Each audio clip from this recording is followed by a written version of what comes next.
This is Dan Bidondi here for TruthRadioShow.com and my co-host, Leo, the Masked Avenger here, whatever you want to call him, the Masked Truther. And basically he's under protection of identity because of his job and everything else. But this is part two, continuation from last night with our interview with Hugh Frances Sqiure. And before we bring on Hugh Frances Sqiure, we just want to lay down a couple of disclosures. Now, us at TruthRadioShow.com, we interview everybody about anything almost, but we do want to say that until all these accusations are proven, these are not the official views of myself or Leo here or TruthRadioShow.com, and we're just listen to the guy, see what he has to say. And we do got some questions that we do want to question him about, and I know last night he was a little bit excited to be on the air, so it was hard to get questions in. I apologize to the viewers out there. But again, once again, I want to say that none of these views are backed up right now by TruthRadioShow.com, because like anything, we have to do our investigations too, and before we prove any of these accusations to be real. So Hugh Frances Sqiure, he speaks on his own behalf right now, and like anybody, we'll listen to anybody, and we'll do the investigations. But Leo, if you want to. Yeah, so basically just like any other interview and any other media conglomerate or small media show, we just want to start mentioning that to people because we kind of got some slack a little bit yesterday from some of the viewers. We just want to say that, the views expressed by our guests are not solely the view of TruthRadioShow.com or any of our affiliates, so including myself as the Masked Truther, Leo Bishop. All right, so if we're ready to bring in Hugh Frances Sqiure, we just wanted to get that out to the folks out there so people understand, because we did get flaks and praise on both ends of this spectrum here. So we just want to say that and give everybody the benefit of the doubt, Hugh Frances Sqiure, and we're going to bring him on. So.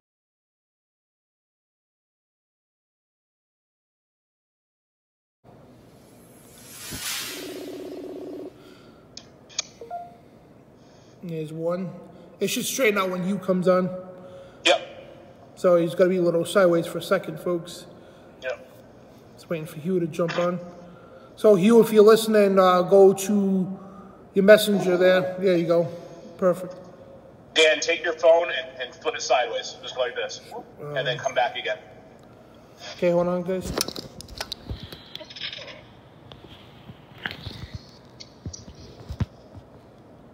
Okay, I don't think it's that. There we go. Perfect. Shoot, still doing that.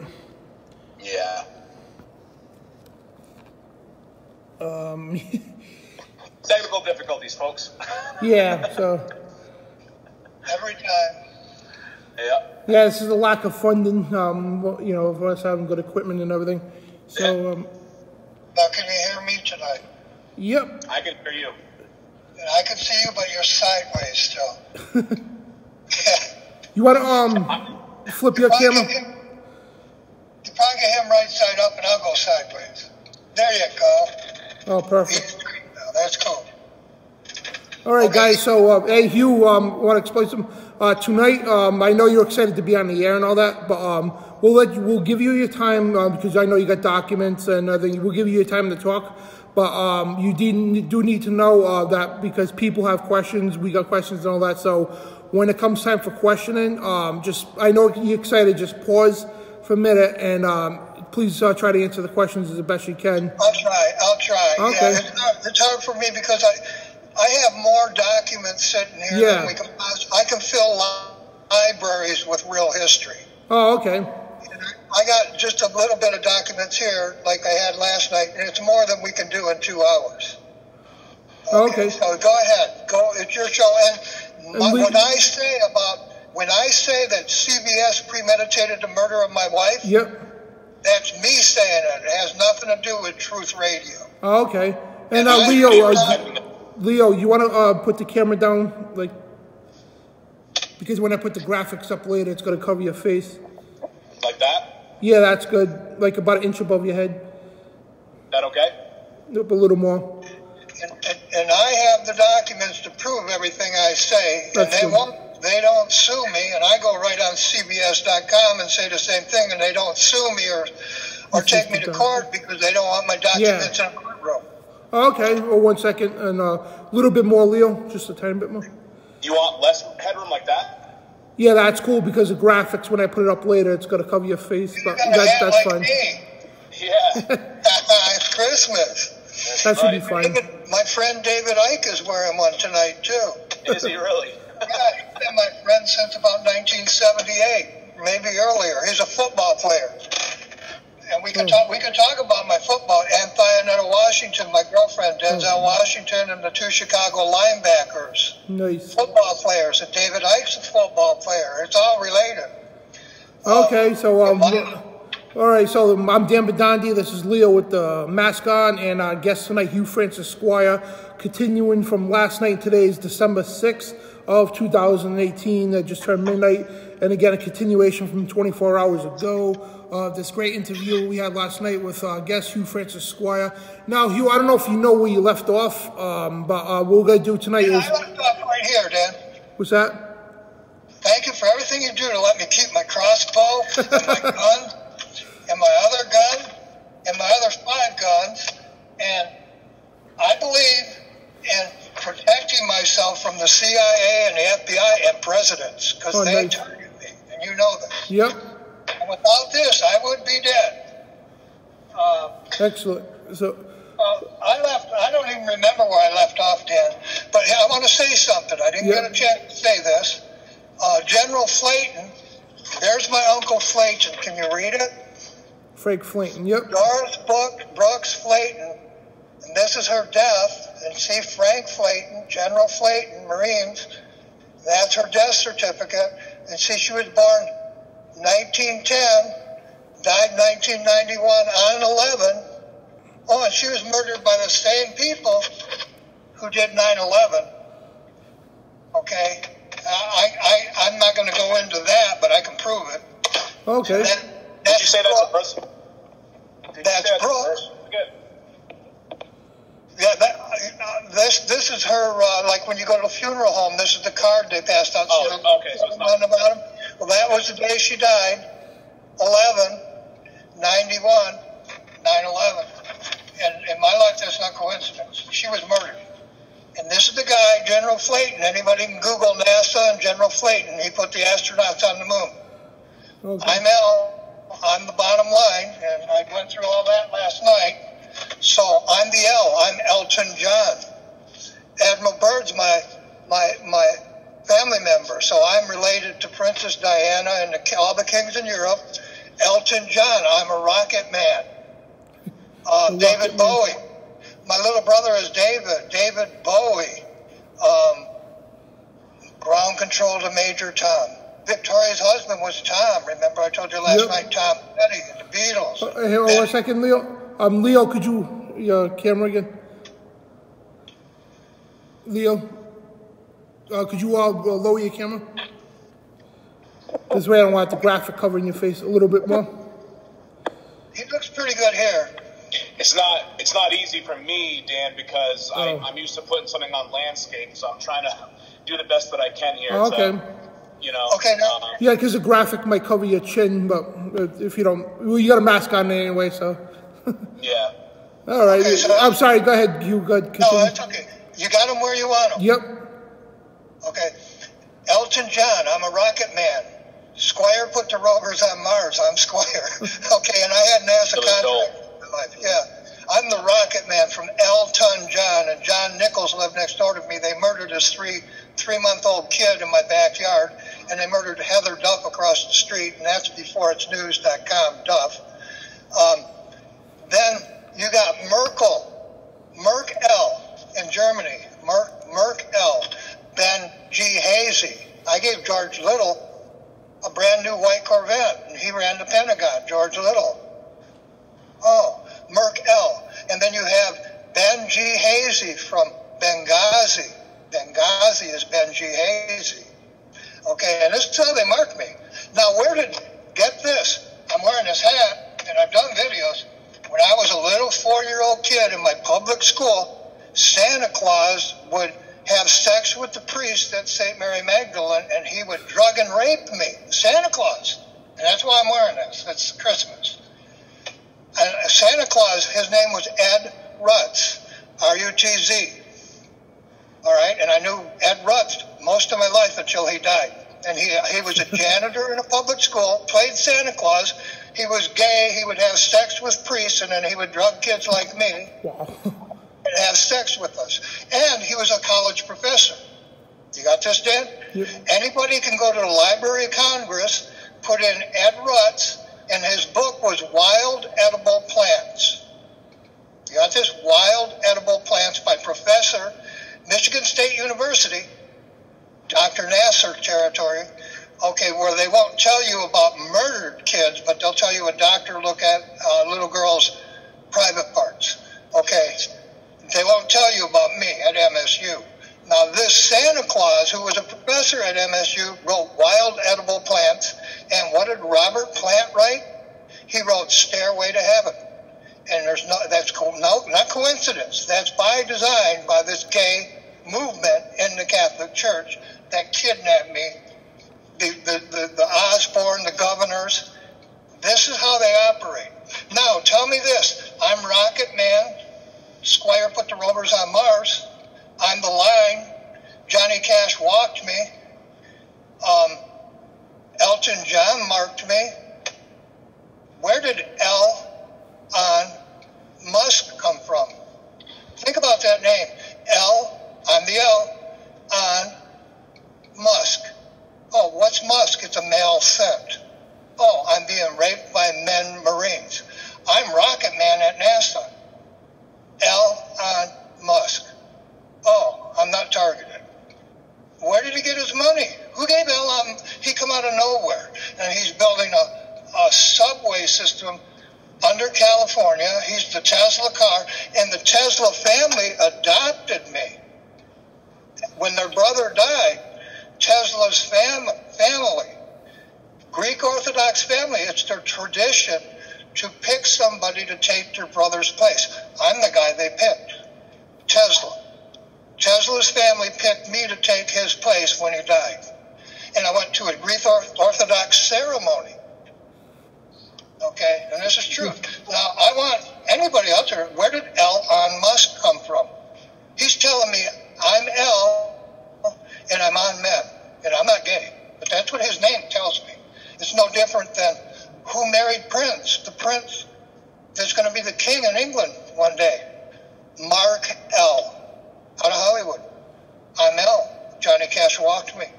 This is how they operate. I'm being handled by the Queen, by the throne.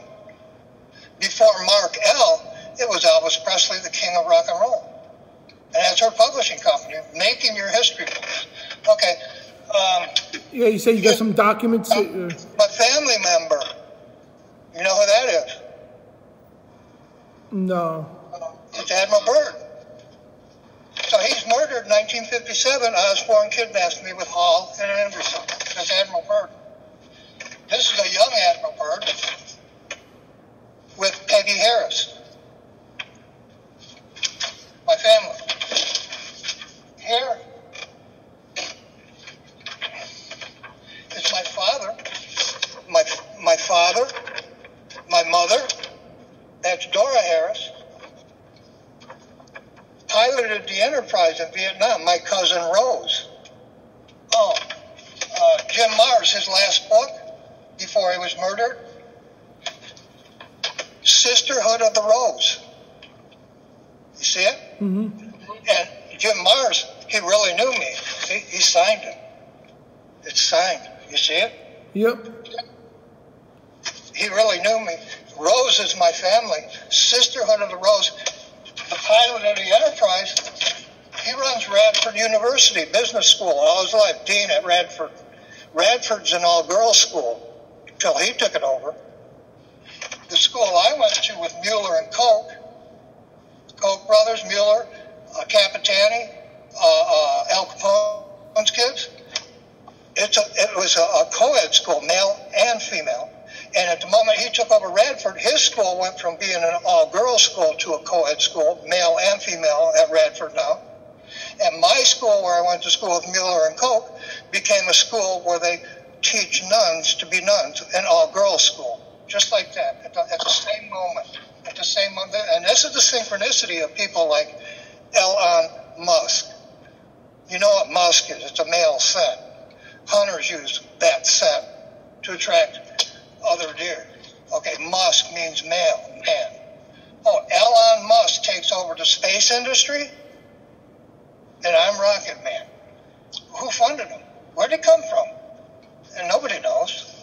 Nobody knows. And NASA now, he's drinking too much and doing too much marijuana, and they're warning him he's going to lose all his NASA contracts. Well, I'm not gay, and I don't date men. I only date women, so he shouldn't have the contracts to begin with. Okay? And I don't hate them.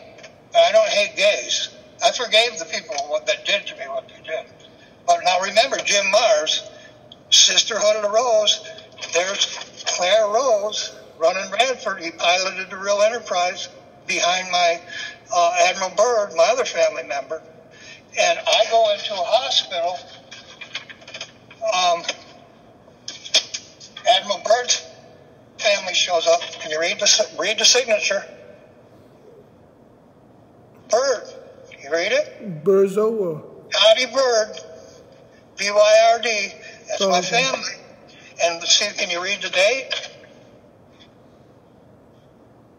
Barely, it's half. I'll read it. Yeah, it's small. It's 10/28/2011. That's 2 days before my wife was murdered, Halloween Day. He was in to visit my wife. Her ear was already gone. She was still alive. They hadn't cut her throat yet. And he left me a note, said he stopped by, and he says, I visited this afternoon to offer my support and care. Please know you are in my thoughts and prayers. Sincerely, peace, Todd Byrd. Okay, that's what it says. My family. Only family member. Can you hold that signature up a little bit closer, please? That's the only family member that stopped by. And this is a copy of the real letter. I have the real letter. Okay. All right. Thank you. Did you see what you needed to see? Yeah, because when you originally had held it up, it wasn't reading that part, so I just wanted to... Now, yesterday, and here's Ava Gardner, my family, the Gardner family. Okay, now, they doubled me. Remember my baby picture I showed you yesterday? Yep. All my baby pictures in 1953 through 1959 were taken by George Towers. Can you read it? Oh, they doubled me, Twin Towers. And if you look, 4-4. See the 4-4? Yep. Twin Towers, they kidnapped me at 4. The towers weren't even built yet. And it isn't one photograph like that. All my photographs are the same. And they have Kodacolor print, Eastman Kodak Company, from the U.S. Patent Office, week ending June 9th, 1956. Read the bottom. It says RO2. They doubled me. Twin Towers. And another baby picture, same thing. RO2. And this is right from Eastman Kodak, right next door to my farm in Tennessee, the Manning Ranch. That's where Eastman Kodak Corporation headquarters is. Now, okay, baby pictures. Lots of them. They all do the same thing. See the 4, the Roman numeral 4? Yep. 2. Right from Eastman Kodak. The date is on these 19/21/1953. The other ones are September 21, 1957, 4-2. And they're all taken,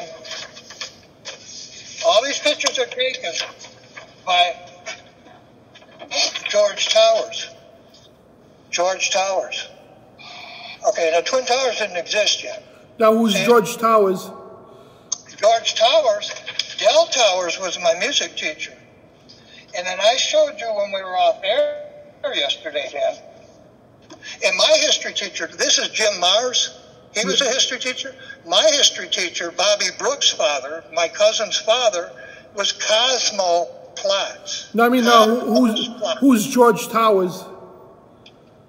George Towers was a photographer in Detroit for Eastman Kodak in 53. All right. All right? And it's the name that matters. pictures, and why is there a 4 on the back of all of them with a 2? All right. And all my pictures are the same, dozens and dozens and dozens. When I was kidnapped at 4. So they were telling me already they're going to build 2 towers. They didn't tell me they were going to blow them up. They marked me with them. Now, I showed you yesterday my chalk drawing. And this is a copy of it. I showed you the real thing. And real fast, I'll show it to you again.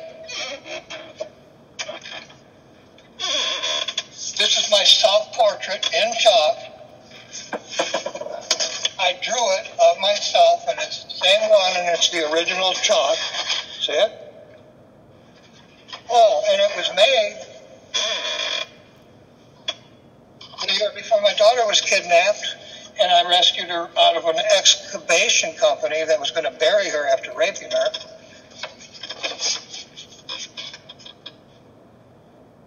Chalk drawing.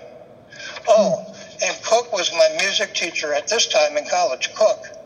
Oh, and Gardner's my aunt. Read the name on the bottom.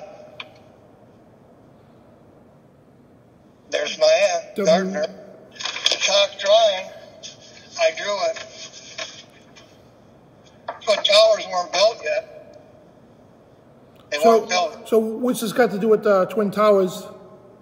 This is the picture that Alex Jones said proves that the Twin Towers was planned destruction. Oh. This is the very photo Alex Jones used.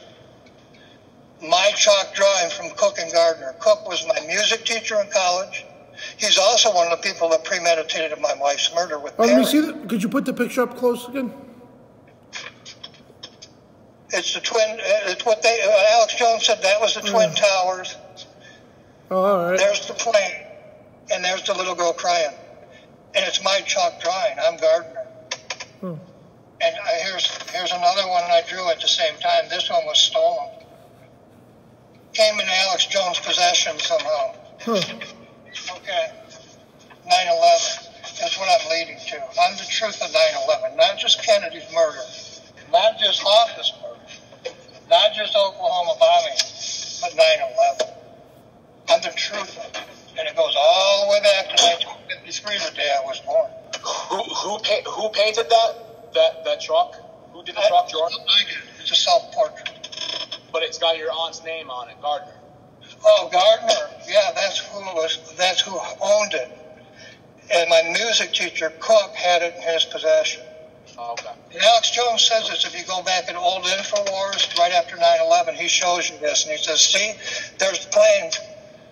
And he says, it looks like they're crashed. There's 2 planes. It looks like they're crashed. Hey, Hugh, the viewers, they want you to hold the picture still for about 7 seconds or so. 7 seconds. Like, back up a little bit. Pull back. Hold back. Keep going. Keep going. Keep going. Right? Nope. Bring it there. Right there. Yeah, just hold it so the viewers can see it. He told you it's the Twin Towers, but the Twin Towers didn't exist yet. And here's another thing about the Twin Towers they've never told you, Dan. How were the Twin Towers brought down? I think explosives, that's what I think. Well, do you know why it was explosions? And you're right, it was explosions. No, thermite and... If I build Trump Tower in New York, if I built a skyscraper in New York, it's city code that I have to put dynamite in to drop it in its own footprint as I build it. And nobody told you that yet, did they? No. It's city code. Any building over 10 stories, it has to have the dynamite built into it. The question isn't, wasn't it a controlled explosion? It was. The question is, why did George Bush have it pulled? George Bush Jr. murdered 6,000 people inside the towers. He ordered it pulled. The dynamite was built into it the day it was constructed. That's city code in New York. And they never told you that, did they? No. Oh, you got books? You got books? I do have to stop you for a second. So the dynamite actually was not placed in. The holes for the dynamite were already there, but the dynamite wasn't. No, it's city code. It's built. I know it was built. The dynamite wasn't placed there yet. The holes for the dynamite were there when it was built. But they never told you it's city code. I had military intel on that. There was actually one. He never told you it's city code. Right. Never told you that. And the question isn't, was it explosion? It was a controlled explosion. The question is why did the president order it pulled? And I'm telling you, he was hiding the receipts to theft. Oh, yeah, we know the Bush administration is behind that thing. It wasn't just a bunch of terrorists in a cave that did this. Yeah. So that's that part. And I got you Jim Mars. And now,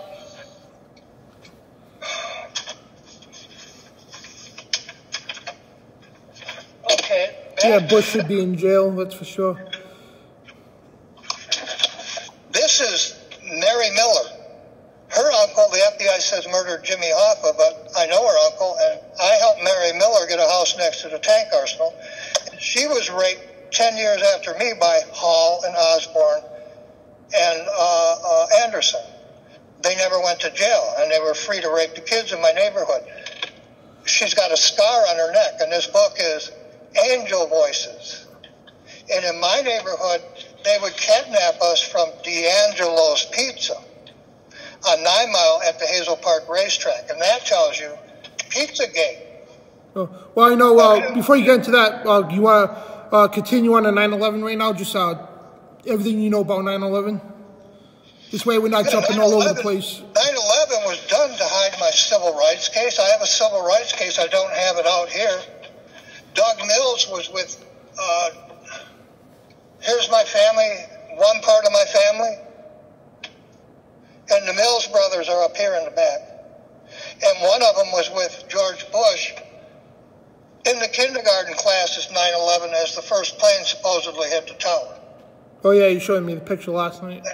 At the same time, Judge Hunter Stare, Robert Plant, Santa Claus wrote Wild Edible Plants, and it's not coincidence. His band met me in Key West where I lived before George Bush was ever in that kindergarten class that my girlfriend put him in. Restate your question. No, I was just saying that you showed me the picture last night. It was and anybody wants to know, it was the guy that told Bush when the first plane hit, leaning in to tell George Bush that the plane hit the tower. That picture, yeah, I don't have that picture, but it's at the end of your last video. Yeah. And it's George Bush sitting in a kindergarten class that my naked girlfriend put him in, Veronica Repenti, and I have nude photos of her, but I ain't going to put them up here.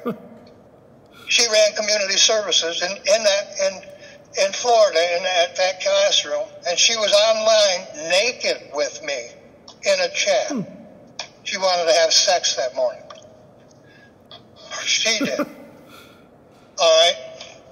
She put George Bush in, come on a chat with me naked, asked me for sex. I still have the photos she sent me of her naked. All right. I'm not putting that up here, but I'm telling you how corrupt our government is. She ran community services and put Bush in that kindergarten class. Now, Bush, as that plane hit the Twin Towers, he blamed my friends, the Voss family, Debbie Voss and her husband. And Debbie Voss, I lived in the Keys. I lived at Hemingway's house in Key West. All right.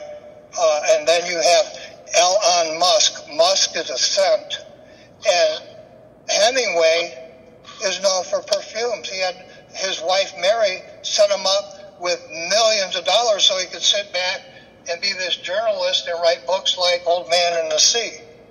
His wife, Mary, owned all the perfume factories in France.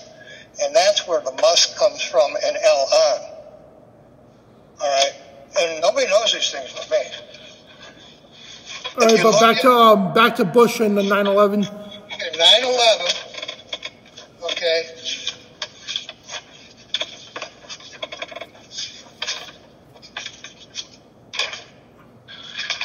All right.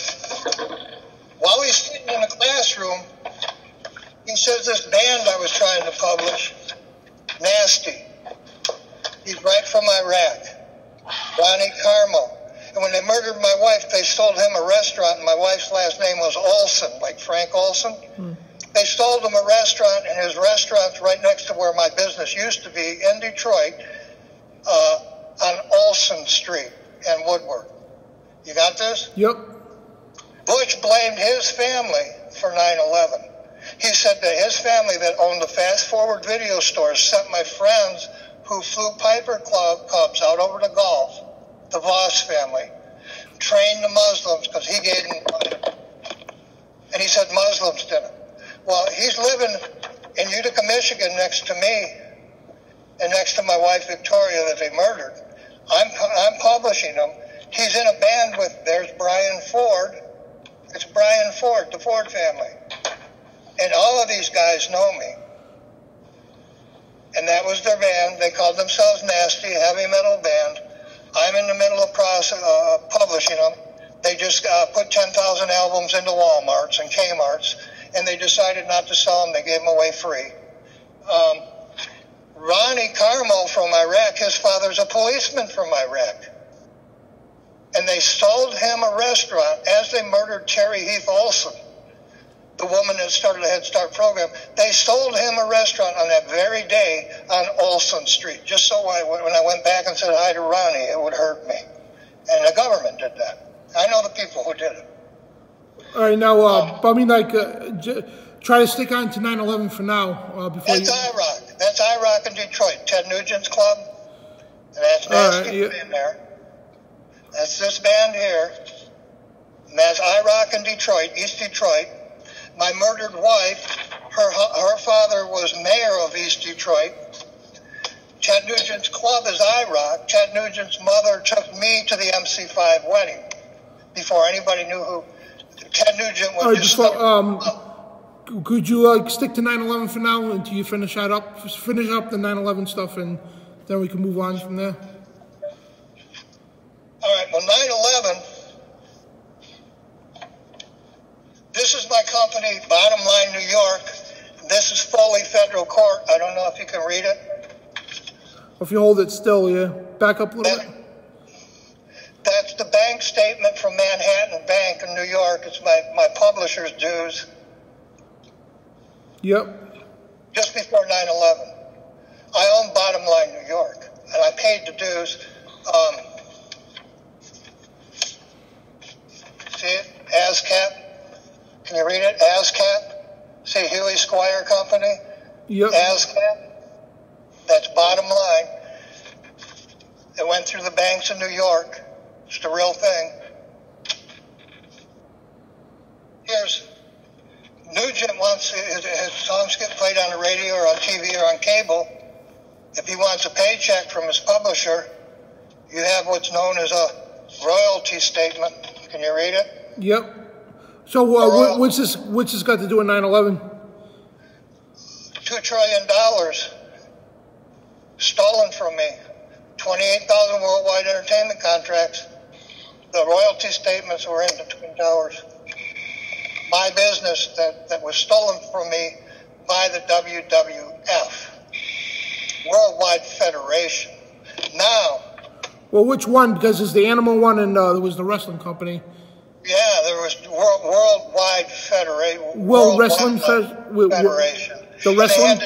They had to change their name from WWF to WWE. Okay, so it's the professional wrestling. Yeah, and they were then Hulk Hogan and Ventura and Austin Company, Steel Company. They built the Twin Towers.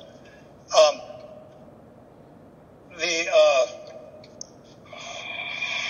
do I say it?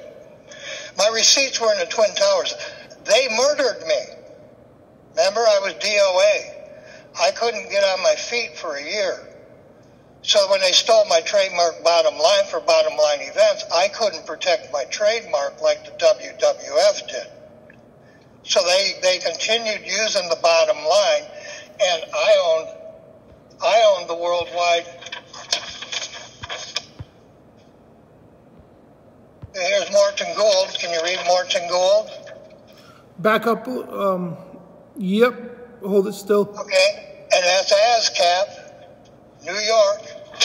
And I'm Bottom Line Publishing, and it's signed by Morton Gould, the Stargate guy, and in Foley Federal Court. So they continued using my Worldwide Federal Publishing trademark because they murdered me over and over and over. Remember, basically your records were inside the Twin Towers, sort of, what you're saying? Yeah. And I got something else to go into in a minute, but you're in the Hollywood industry. You see that? No, I don't. It's not. It's too close. There you go. Hold it still. National Public Television Agreement. Yeah. Yeah, that's me. You see, that's the rules if you want to be on public TV. I signed the contracts. Here's Detroit Federation Musicians. That's me, Local 5. Here I am in Pontiac, local musicians. Here's Detroit Federation of Musicians, membership directory. Everybody out there would love to have this. Membership directory, Detroit, everybody in Motown, Detroit. Ted Nugent's in here, his address and phone number. Can you go back to the contractual agreement book that you had there, the Federation? I'd like to see that again. I have more. There's more. I want to see that one. Back up. Can you back it up a little bit? And what's inside that book? The pay scale, like if you're an actor and I'm going to do a movie, and I can't really show this because it's confidential. It's the union laws. If you want to make a movie, what you have to pay me, the actor or the musician. You got that picture? And this is what I ran in Detroit. So when like Mick Jagger came to town or the Beatles, we had to sign their license so they could play in whatever building they were going to play in. Here, can you read that? I just hold it still. There you go. Film labor. Okay. Can you read it, Dan? Yep. Television film labor. And I'll read it for everybody that can. It's the American Federation of Musicians Television Film Labor Agreement. I made it.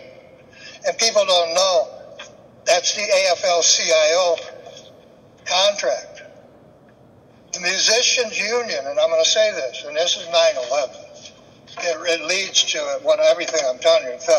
AFL-CIO gets all their contracts from the Musician Union. So this same contract is what gives the auto workers their union job. It also gives the Teamsters their job.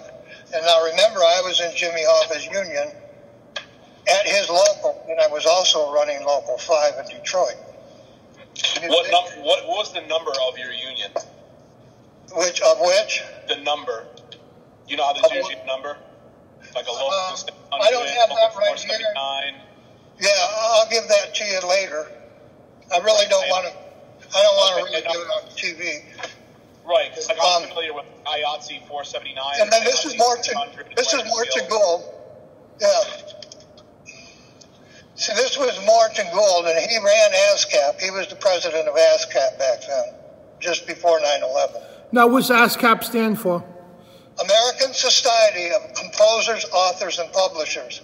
I was a composer, author, and publisher member. I was a publisher. So if you wanted to be on TV or radio and collect your royalties, you had to have a publisher, or you wouldn't get on TV.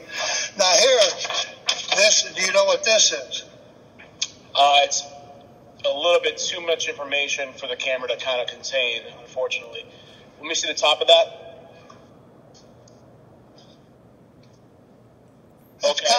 It's copyright office forms. And can you read the name on it? Jesus, my friend. Yeah, can you read the artist's name? It's right here.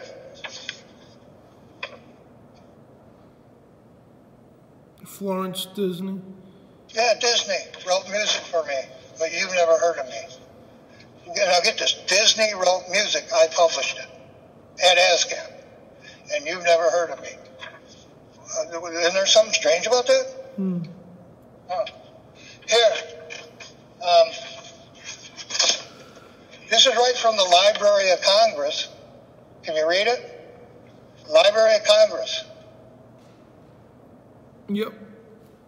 It's their seal. And this is my stationery, and I own Bottom Line. See, that's for Bottom Line. And it's in the Library of Congress. Only it's not there anymore. It's It's gone. They stole my trademark. They wiped it right out of the Library of Congress. And for real, Dan, this was my stationery for Bottom Line in New York. All the way back in 60. I'm the real thing. I own Bottom Line New York. Here I am in the library. Who's who in advertising? Can you read that? Yep. And that's my bios. And you can go in any library and look it up and who's who. I own Bottom Line Advertising and Publishing. Bottom Line AMP. So I'm who I say I am. And the ISBN number is up here. Anybody can go to the Library of Congress, find that book, and read my bios. And I was a multimillionaire at 15. So you mentioned Martin Gold. Are you familiar with... You know who that is? You had mentioned Martin Gould. Are you familiar with Morton Gould? Yeah, that's Morton. Oh, I've been saying Morton. I meant to say Morton. Morton Gould ran ASCAP. Okay. He was the president. That's who that picture was I showed you. Morton Gould. Mm-hmm. The Gould Stargate.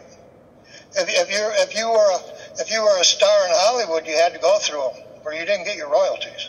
Yeah. Right? And he made me. I became a publisher, and he's in your history books, and so am I. Yeah. All right. You can tell that when you just put my name in. I'm in your history. They just don't relate me to ASCAP yet. And do you know who this is, Dan? No. That's the Temptations. Oh, okay. And it's signed. And their names, they all signed it. You see it? Oh, yeah. I'm who I say I am. This is right from a casino. And I got the real picture. When I run across it, I'll show it to you. Oh, here it is. That's a photocopy of the real photo. And it's signed. All of Motown knew me, but you don't know me. I don't exist. And I played with the best black jazz drummer on earth in clubs in Detroit, and I don't exist. All right? And this is how... All right, now I want to go... Do you have any questions for me? Is it question time yet? Yeah, so we already established who you are from the last show, and, you know, obviously we all know you exist now, but there was Leo, if you wanted to, you had some questions for him?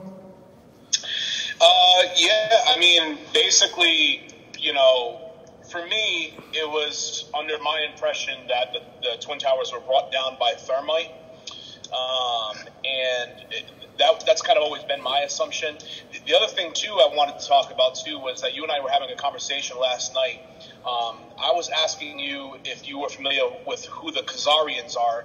You had previously stated that you were related to the Roth family, also known as the Rothschilds, also known as the Bauer family. Yeah. So I wanted. Yeah, I know who the Khazarians. I know who the Khazarian Jews are, but I don't like them. Right. And I'm a Jew. Okay. And I'm a Jew from Berlin. Okay, and you were also talking about the tribe of Levi and how that comes from your heritage. Is that correct? Yeah, I'm the Levi tribe from the covenant. Okay. In the Bible, there's a covenant between God and a Levi tribe. I'm that bloodline. I'm the bloodline. And here, the girl that I had on yesterday, she's the Mora family, and I'm Jesus's bloodline. That's why if I were King of London, you would call me King or Lord. I'm that bloodline. And in the Hollywood movies, the Mora family is the woman that Jesus supposedly married, if you buy into those Hollywood movies. Yeah, that's all Gnostics, BS. She's Portuguese. She's Portuguese, and she's the family Jesus supposedly married, the girl that I introduced yesterday, who told you that the FBI hangs up on me when I call about murders. Yeah, all that stuff came from Jesus getting married to Mary Magdalene and all that. That was nothing. That's Mary Magdalene's bloodline. Yeah, real. But Jesus never had a bloodline himself. I'm supposed to be the covenant. So if you believe what the Hollywood movies and the Jewish Testament says, I'm the new lamb, I'm the son of God, and I'm with St. Mary Magdalene's family right now. Well, I just want to clear that. Hold on. I want to clear that up for listeners, the listeners out there, because there's a lot of nonsense going around saying that Jesus had a family with him. Jesus, when he was crucified, he died. Yeah. He rose from the dead, and but he didn't have no family with him. It does not make sense. It doesn't even fulfill Scripture. He didn't have no bloodline after that. He didn't have no kids. He never even had sex, even though he kissed a woman in a passionate way. Exactly, Dan, and I agree with that to a point. All the kings claim that they're king because of that bloodline in Europe. And they also wrote the Bible, and that's why I told you, you find God in your heart. Here's some things that's the question I had for you right there about the Bible. Now, you got to realize, I know you have all these family connections and all that, but the Bible's history goes way back further than King James. Way back. King James only he only wrote the Bible. He only wrote the Bible I know, Dan, and so do I. In spite of the no, hold on. I'm just trying to explain something to you. Let him finish his statement. All right, King James, he wasn't a perfect man, absolutely not. But he wrote the Bible in English in purpose to spite the Pope, because the Pope, nobody could stand the Pope's rule. It was tyrannical. No, he wanted a divorce. Dan, he wanted a divorce, so he took 7 books out, or 13 books out, and added 7 to please the Pope, so he would marry him to his new wife. No, he couldn't stand the Pope, because the Pope issued a verdict that they didn't want the Bible in English. So King James made sure the Bible was in English and put it out in mass print just to piss the Pope off. Excuse my language. And but the thing is, the English Bibles go back further than King James. There was the Geneva, the Wycliffe Bible. What's the other one? There was a few different Bibles long before King James in English. And I have the original. Look at Ben here. Let me grab it. And the Bible goes back further than King James and all that. I just wanted to clear it up to the listeners out there, because I know he's got his views and all that, and we want to express our views and the truth, basically, the history of the Bible. If you go back to the original Testament, and see, these are gold bound, and it's a real thing. It's what I studied in the Catholic Church out of. This is the Catholic Home Library for the faith of the Catholic Church, and it's the original canon of the Church they wrote before Constantine. And you see its volumes, Dan. Yep. Well, Constantine, he's not the one that started the Christian movement. He hijacked it started with the rock. Jesus said, I'm going to make you my rock. Yeah. Build my church. Well, this is the church he built. And this is the original canon. Well, hold on. Let me clear that up. Peter had nothing to do with the Catholic Church. The Catholic Church didn't exist until almost 200 years after he was already dead. They claim he's buried under the altar in the basilica. Yeah, but they have nothing to do with the Catholic Church. And the church Jesus talked about is the people, not a building establishment, especially the Church of Rome. They have nothing to do with that at all, man. Yeah, because I studied there, and because... Well, I learned that stuff myself, too, but it's all... Rome lies nothing more to make false claims. I don't confess to being Catholic. I don't confess to any religion. They're all the same. I think they're all a lie. And I'll ask you this question, Dan. God is all nature. And I can prove that. Well, God created... That's New Age beliefs, man. Like, where did Jesus always go to pray? He prayed anywhere. No, he prayed in the garden. And in his hardest trials, he always went to a garden. He went to Gethsemane in the garden. That's not true, because it was in gardens. It was in gardens out in the middle of the desert. You know. Now, if you read Scripture, he went away to pray, and he prayed in secret. That's what God tells us to pray in secret. So we be not like the heathens. You know what I mean? And we don't want to not basically prove that we're praying this for show. Now here, I'll ask you this, Dan. I'll ask you this. If Jesus is the God on earth, why would he have to pray to himself? Well, he's God manifested in the flesh. Yeah, he's God. Why would he have to pray to God? Because it's the Father. It's the Father and the Son. There's no answer to that. Yeah, there is. There's a simple answer to that. He's God manifested in the flesh, and he prayed to the Father. You got to understand, in the spiritual realm, it's a lot more... I understand the Trinity they teach. No, not the Trinity. We're not talking about the Trinity. The thing is, it's a different... The spiritual manifestation is a lot different from what humans can comprehend. That's why a lot of people can't comprehend that Jesus is the Father in the flesh. And yes, he prayed to the Father and all that, but he was the Father in the flesh, and it's different manifestations, like different spirits. I understand all that. I understand all that, but if you believe in the Bible, he's God. So why would he have to pray to himself? No, he's God in the flesh. He came down as his own son. God in the flesh or God in the spirit, he was God. It's still part of the Holy Spirit. The Holy Ghost was above his head. No, it's still part of the Holy Spirit.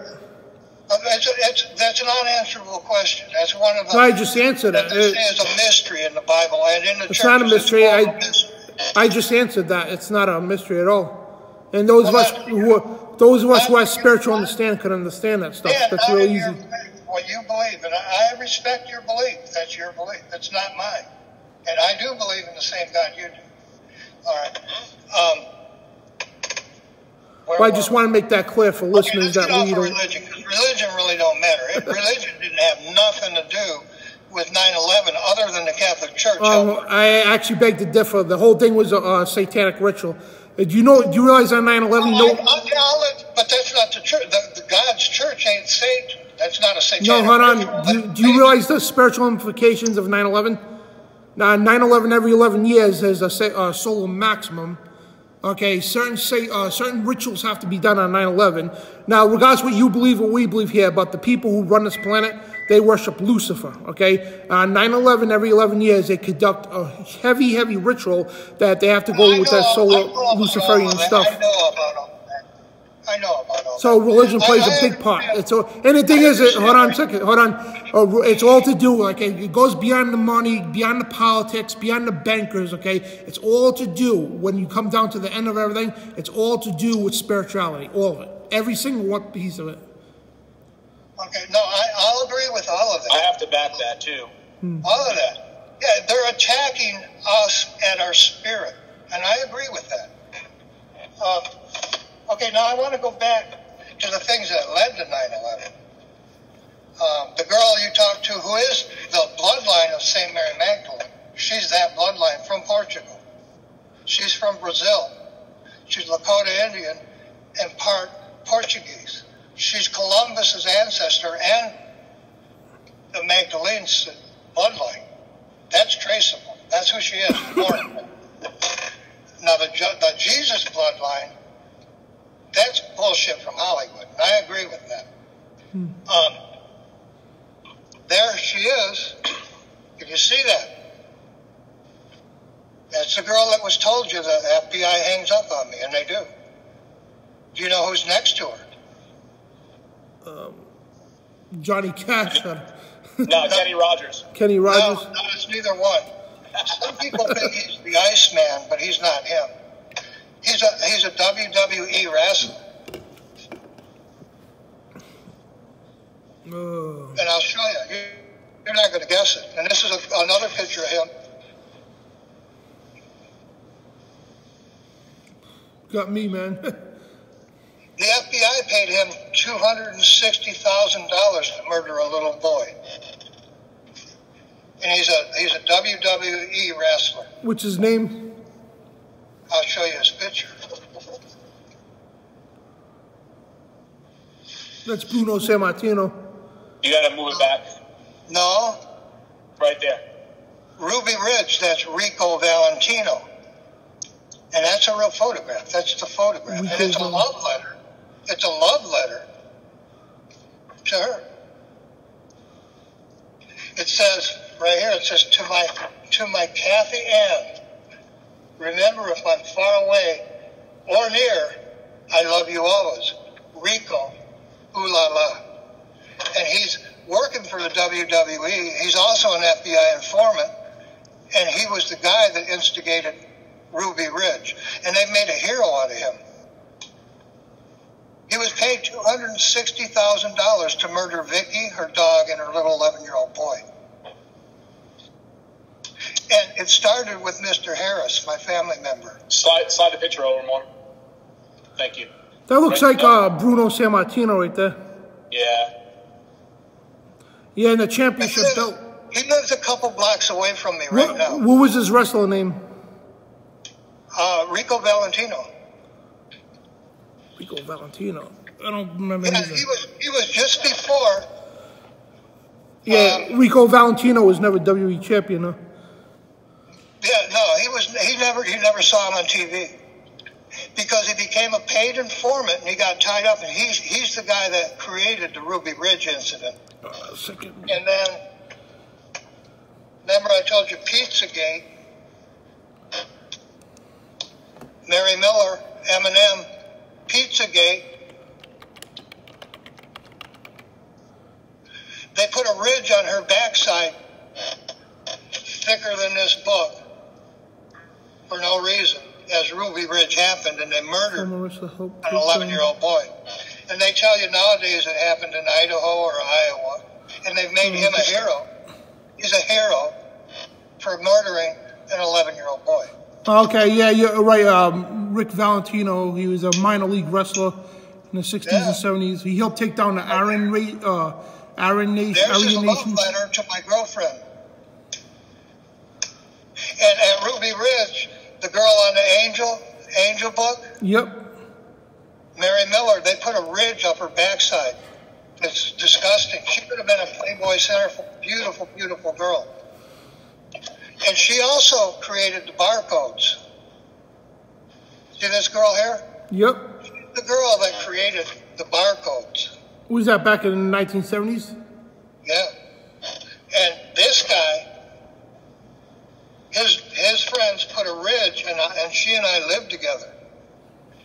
And the same people that kidnapped and raped me kidnapped and raped her. And she became a computer scientist, and we lived in a house together next to the Abrams tank plant. As he murdered a kid, the FBI gave him $260,000. And I'll tell you who did it. Osborne, Mac Osborne family runs the sex crime division at the FBI, and they paid him $260 million to kill an 11-year-old boy and his mother and dog at Ruby Ridge while they scarred this girl for life. And they made a hero out of him. Wow. And that's how they stole my trademark. Mr. Harris is my family. I'm Harris. And Harris and Wilson, years after Ruby Ridge, they went to federal court and they found him innocent of all charges. And this is the same MO they used in Burns, Oregon, when they set up the Bundys at the Hammonds Ranch. And that's why I wouldn't spread the bullshit video from John Ritzheimer, because I knew it was the same family that set him up at Ruby Ridge, and it ended up with an 11-year-old kid being murdered, and he got $260,000 using my stolen trademark. So he was connected to Ruby Ridge. If you read it, he's saying that I was going to blow up gay bars on the West Coast. He was protecting gay bars on the West Coast, so he murdered an 11-year-old kid. The truth is they were hiding me in the truth of Kennedy's murder. You didn't think I was going to take that turn, did you? So, and that's him nowadays. All right, so but we're veering off this subject here. We're supposed to, like, this leads directly. This led directly to 9/11. Hold on, now back to 9/11. Like, just give us the details of what you think happened and how it happened. Well, I agree with him. It was nuclear thermite put in the building, and the Austin Company, remember drunk Steve Austin, and that's the bottom line. Well, the Austin Company in Texas built the Twin Towers. And Twin Towers was a steel structure, and they have to build inside that steel structure a way to drop it in its own footprint. You think it was nuclear thermite. My cousin Phil Snyder created nuclear thermite. And that's how interwoven I am with 9/11. Phil Snyder, the handless guy, because he said he had an alien fight. Where did he have the alien fight? Dulles Underground Base. So it wasn't dynamite. It was. Listen, Dan, at S4, Sqiure 4. I was kidnapped at 4 after they murdered Admiral Byrd. Phil Snyder, who built the Dulles Underground Base, created nuclear thermite. He's my cousin. His sister was married to Robin Williams. All right, but I mean, we're going way off. So you said earlier that the building was loaded. It's all interrelated. All right, but you said a little earlier the building was loaded with dynamite. So did they use dynamite or thermite to bring the buildings down? I don't have a clue. You'd have to ask George Bush that. He would know. All right. He ordered the building pulled. Yeah, we know that. Yeah. That's one thing I can agree on. Yeah. And none of the people in it, very few were Americans. It was every office was a foreign country. Yeah. That I did business with via ASCAP. And every business, if you sent things out of the country and received things into the country, the receipts were there. They hid the receipts. So was any of your stuff inside Building 7? Trademarks. What about the Building 7, the financial building, the Solomon building? So was that where your records were? Building 7, my FBI records for Jimmy Hoffa were in it. De Blasi was my bass player. He was born in the Bronx. His FBI records were in it. A Russian man took his name after Giuliani. He went to court, changed his name to de Blasi in the Bronx, and then he got elected behind Giuliani. Oh, He's okay. a Russian man. He's a Russian man using my bass player's name. It's all related then. Yeah. They hid the receipts. Then they took my bass player was a decorated soldier from Vietnam, the same as my cousin piloted the Enterprise with Huey helicopter. We would hitchhike to Chicago down I-94 back when Spider-Man climbed the Sears Tower. My whole band, we would get to Chicago at Great Lakes Naval Hospital, and we would entertain the troops coming back from Japan who were injured. They had Fuji sticks, lost their jaws, lost their arms, hands, hitting landmines. We would hitchhike every weekend, my band, and we would entertain the troops in Great Lakes Naval Hospital. On 9/11, they turned that into a place like Guantanamo Bay. That really made me mad. And that was the greatest hospital this country had for burns. Soldiers burned in an explosion would be sent to Great Lakes and treated there, and it was the best hospital in the country. They turned it into another Guantanamo Bay. Unbelievable. And that's where Obama shows up out of nowhere. So, I guess this is probably the magic question then, since, you know all about these, different things that happen. So, in your expertise now, do you see, and what can you tell us that is going to happen in the future? Any more false flags, anything else coming up like that? Every day, everything you see in the news is a false flag. Everything. Yeah, I could almost agree with that. Every single thing. If Jerome, you can look at my friends list, Dan, find Jerome Corsi. Yep. He's been following my stories for 10 years. That's where he gets his information to give you QAnon. I own Qbert, the computer game Qbert. Yep. Back before they had home laptops, you could walk in a bar and play Qbert, the electronic game. The Gaming Commission, that was my game. I'm QAnon. They're fictitious QAnon. I'm their fictitious Pizzagate. Pizzagate, QAnon, Jerome Corsi, Mueller. They're hiding my truth of Kennedy's murder. And they give you these sensational bullshit stories about QAnon. WikiLeaks. Yeah. Miller supposedly, the FBI supposedly found a drop of Hoffa's blood in Miller's house. I gave her the house. Okay, Miller worked for me. Tony Tocco worked for me at the Carousel, my business, in 1977.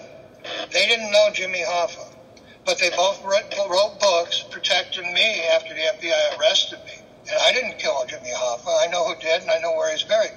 FBI won't. They won't follow up because state policemen murdered Jimmy Hoffa. So who killed Jimmy Hoffa? A state policeman. Do you know the name or? Yeah. I'm not going to say it. I'm protecting a kid. Oh, okay. And it's an adult kid, but I'm protecting that kid. If the FBI come to talk to me again, instead of detaining me in my driveway in 76, if they would just show up and talk to me or talk to my lawyer, I'd take them right to where he's buried. But they hang up on me. Are you familiar with Warren Davis, Jeff Lee, Gottlieb? More than you know. My wife, Miss Lavoie, married Jeff, and you just said Jeff Davis, and then Dave is my little brother, and David Letterman replaced Johnny Carson, and all that's related to me. No, I'm sorry. I said Warren Davis and Jeff Lee. Well, my family owns Warren, Michigan. The head of the KKK is David Duke. We called my little brother Duke growing up, and I worked for John Wayne. The Duke. It's all bullshit in the media. I don't know how else to say it to you. WikiLeaks, Stephen, this is what I was trying to get to. Julian Assange. Okay, the Stones marked me. They come over in '63. I signed their contract. They played in Joe Louis. They sang, "Who Killed the Kennedys?" After all, it was me and you. I'm you. I'm Hugh. No, everybody thinks they said you, and they probably changed the recordings by now to say you. But on live, he said me and Hugh. Looked right at me. I was Local 5 Detroit, Musicians Union. He couldn't play at Joe Louis or anywhere without me signing his contract. All right.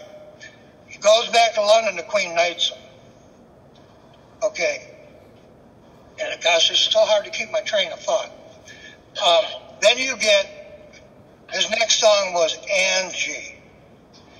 Angie is my next door neighbor. That's the guy you know is Charlie Hebdo. After they killed Robin Williams, Dr. Oz, there's the Wizard of Oz again, and Osborne and Oswald, Oz, the Wiz. Dr. Oz killed Joan Rivers. I got home, found Waldo, George Waldo's wife, laying in a pool of her own blood, broke her door down, got her to a hospital, and she died. They renamed the Waldo Bridge in California to the Robin Williams Bridge. Robin Williams is my cousin from Birmingham, Michigan. He's married to my other cousin, Bill Snyder. Waldo, George Waldo, testified and framed Oswald with Mac Osborne. And my other neighbor, Mr. Lawson, just died. And the Bledsoe family and Smith, and these are all the people that framed Oswald. If we could switch gears here for a minute, you mentioned earlier about Oklahoma City bombing. Now, could you get into details about that, the Oklahoma City bombing? I live next door to John Nichols and McVeigh. I live next door to them. What did they supposedly do? They blew the Oklahoma building up in what? How did they do that? Well, supposedly his van with dynamite, but the explosion occurred on the other side of the building. What kind of truck did he have? A van, supposedly. What was the name on it? I have no idea, but like supposedly his bomb. Well, the official story was his truck, whatever was in front of the building, blew up, but the other side of the building got damaged somehow, coincidentally. Yeah. You know, we know the story is all bull. Dan, it was a Ryder truck. Yeah. That's right. Yeah. Who's my brother-in-law? Mitch Ryder. On 4th Street, Dillon, positively 4th Street. That was free advertisement for Ryder Trucking. They would come to my farm. Remember I stopped the gun and drug trade on my farm? Yep. McVeigh would come and get his LSD. They hooked him on LSD in the service. That's how they make their super soldiers. They give them massive doses of LSD. He would come to my ranch where Blanchard and Bucky and Hank ran a gun and drug trade with the CIA illegally while in my absence. And he would get his LSD from the back of my ranch. That's where I stopped the gun and drug trade, where Chiqui Cameron was murdered by El Chapo. And I worked with El Chapo. Are you okay there, sir? He just dropped his phone, I guess. Oh, here we go. We got to figure out how to make. Next time we got to figure out how to make this go. Okay, you're okay. Yeah. I'm balancing on my truck. In my life, you don't know, Dan, because I have thousands of people get murdered daily. Yeah. And I know the murders and you don't. They handle me daily. So, Oklahoma City, in your thoughts, how did it actually take place? Say that again. How did it take place? Oklahoma City, who was really behind it? I have a video on my Facebook, and I took a picture of the restaurant where 2 FBI agents sat down on either side of me and told me it was going to happen 6 hours before it did. It's in Utica, Michigan, next to Four Bears Water Park. Yep. There's a video. Oh, yeah, because the FBI agents in that building that day were told to take a tour bus of their own town. Remember my Senate letters? Yep. Remember I got poisoned in coffee and an airline pilot drank the same cyanide coffee at the airport? Oh, they poisoned us in food at restaurants. 300 people died. Senator Graham, Bob Graham, in Florida, sent me a letter and told me Oklahoma bombing was going to happen a month before it did. Know what they did? Do you know what they did in Oklahoma? They blew up the panhandle.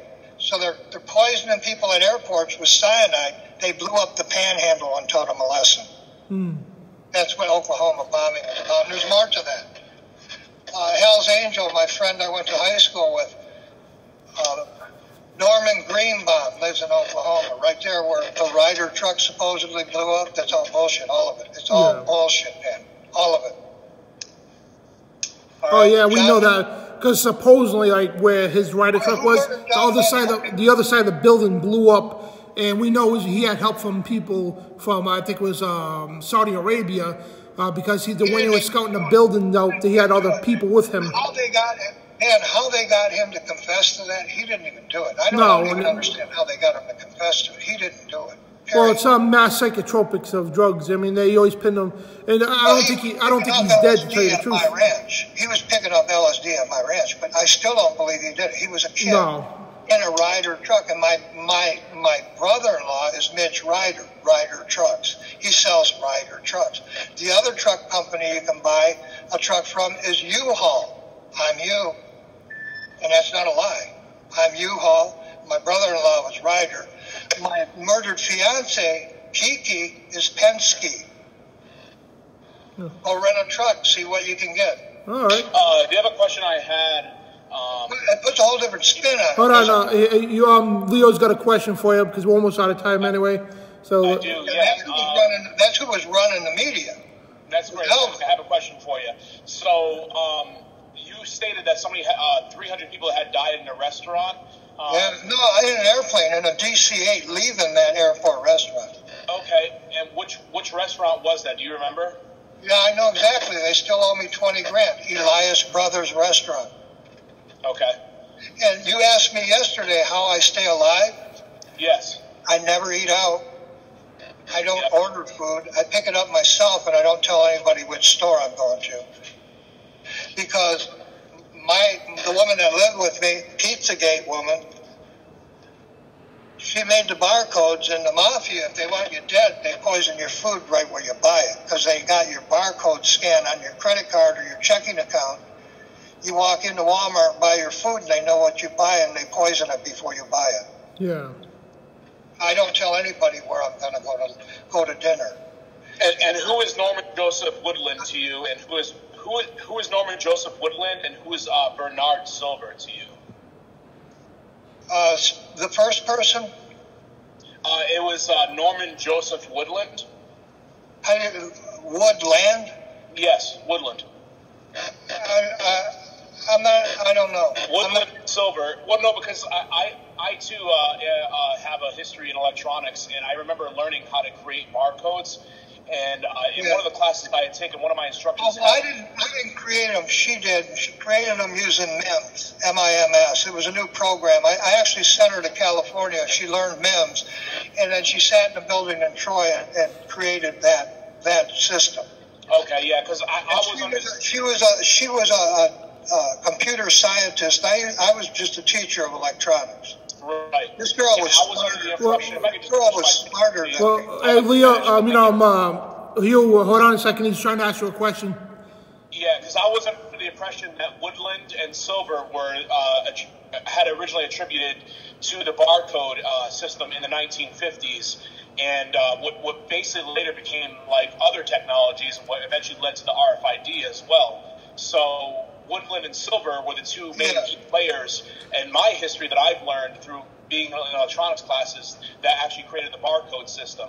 And I had great experience with that because I actually would type in words and have those. No, I can believe all that, but with MIMS, when they actually put it onto the computers, she's the one that went to college. One class in her college cost her $10,000, just a textbook to learn MIMS.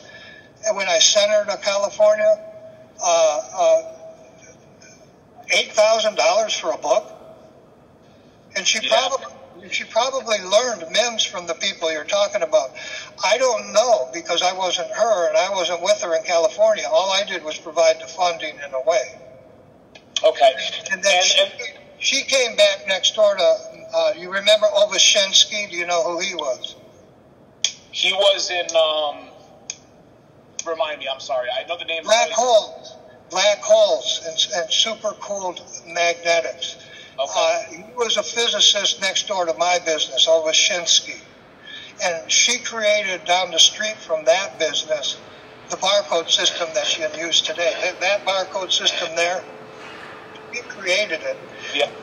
And she went to college to learn how to do that. She finished it off in Troy, Michigan, next door to Oveshinsky. Oveshinsky gave you super cooling magnets. Well, the other question I had for you, too, was you had stated about the Elias Brothers restaurant.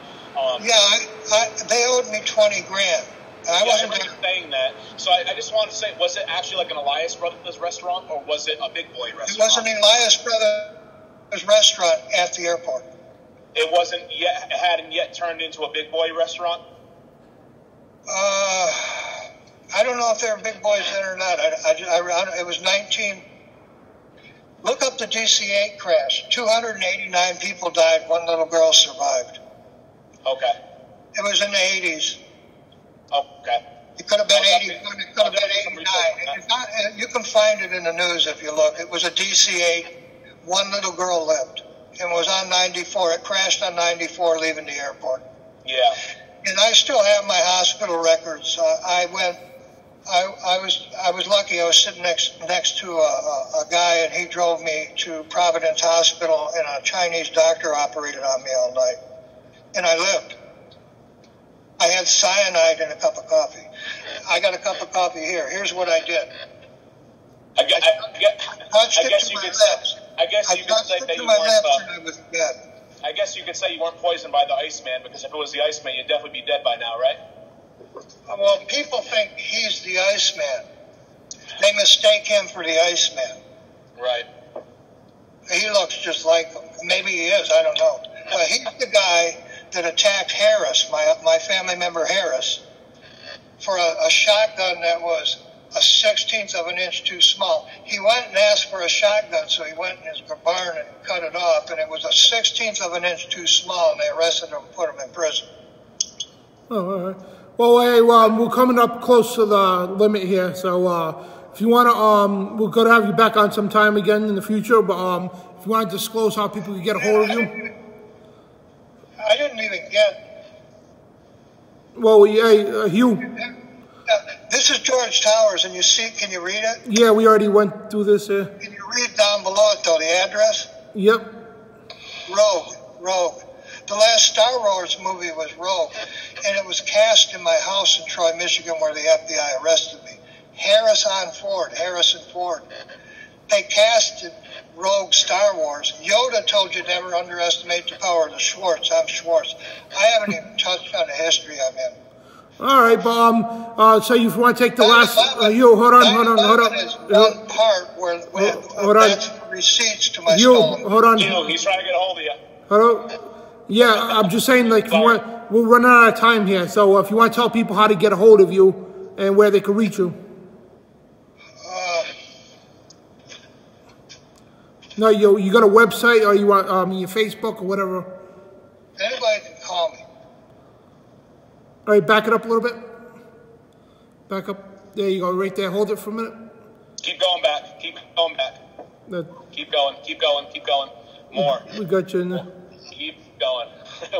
Yeah, bring it to your left a little bit. No, it's good in the camera here. Too much. And now just slide it across.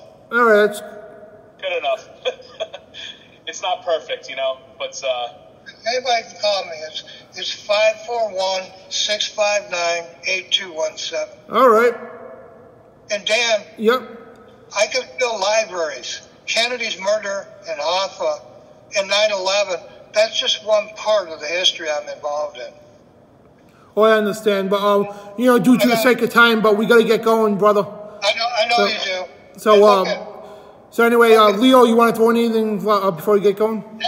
Yeah, thank you for all the viewers watching this video cast. We appreciate you every single time you hop on these podcasts with us, and it's because of people like you that we can bring guests on and question them and have them answer questions and things like that. So we definitely appreciate all the viewers watching, and we want to thank Hugh here for also coming on 2 nights in a row and giving us his time, and we definitely appreciate him answering all the questions that we had to the best of his ability. And thank you again to everybody watching. We appreciate you. Yep, and this is Dan Bidondi here for TruthRadioShow.com. And again, if you need to get a hold of Hugh, he's on his Facebook right here. I know he's on your YouTube. I will be in Brighteon.com. I'll be linking his contact information as well. And we'll be back this week. We got other guests coming on. We got a former Satanist coming on, a woman who's been multiple implanted with RFID chips by the government. This is a really fascinating story. We're going to have a lot of good guests on this week and in the coming weeks as well. And anybody wants to donate toward our operation, it's truthradioshow.com. And check out my live broadcast on 990wbob.com every Tuesday at 9 p.m. Eastern on 990wbob.com. Hit me up at Twitter at Dan Bidondi. And then once again, truthradioshow.com. And Hugh and Leo, thank you guys for coming on. And God bless you guys. God bless you too. Declaring war on the New World Order. Truthradioshow.com.